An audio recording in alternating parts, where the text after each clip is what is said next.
Good morning. I'm Shannon Coon, pastor of adult ministries at St. Andrew's Presbyterian Church. I was just sitting here looking out at the hummingbirds outside my window. I place nectar out for them, and I love to watch the beauty and the grace that they have about them.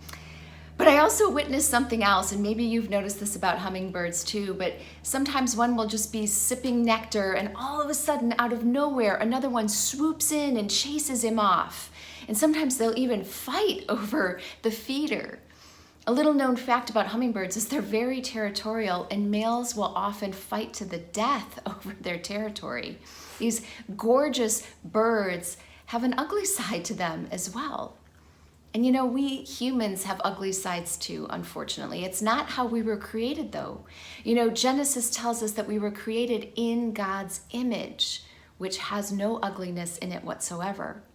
Now, there are a lot of aspects to this concept of being created in God's image, but today we're going to think about the absolute value that identity gives each one of us, just by virtue of the fact that we're God's creation, that we're created in God's image. Each one of us has value just in being. Now that's very different than the value of the secular world and also a lot of other religions. They assign value to humans based on relativity. For instance, you know, I went to many snooty restaurants in New York City where they wouldn't even seat you at a table unless you looked like you were oozing money. That's having relative value, right? Now that might be an extreme example, but we do fall prey to sizing each other up based on a variety of factors, right?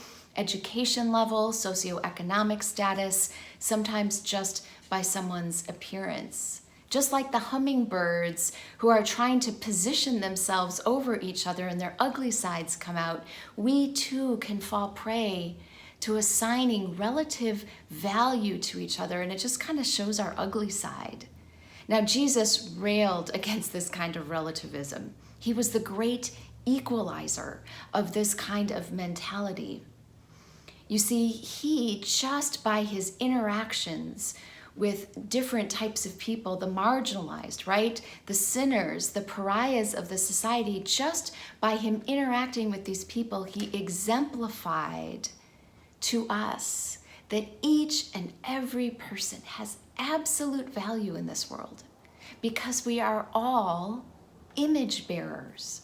I am an image bearer. You are. Our spouses are, our parents, our children, our neighbors, all little image bearers in the world. And so is, by the way, the person who cut you off in traffic, the clerk who was rude to you in the store.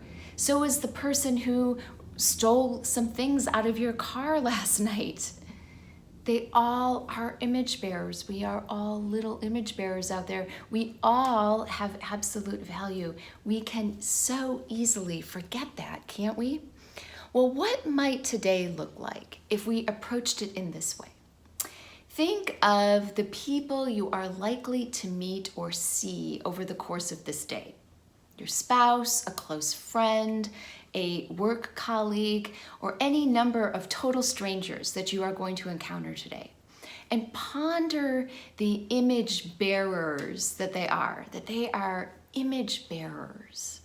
Like yourself, each person is loved unconditionally and accepted by God in Jesus Christ. So as you prepare during this day to meet any of the people you know you're going to see, ask the Lord to help you affirm their absolute value. You can do this in a number of ways. You can give them encouragement or support. You can give a word of affirmation. You could express respect and gratitude toward them. You could just listen to them without interrupting them. Or you could do some specific helpful action. Perhaps then, at the end of your day, you could reflect back on your encounters over the day and whether they drew you closer to the heart of God. So may you, my fellow image bearer, have a day like me where we can go out into the world and we can encounter all the other little image bearers out there and be the kind of person who sees each other, sees others for their absolute value in Jesus Christ. Have a wonderful day.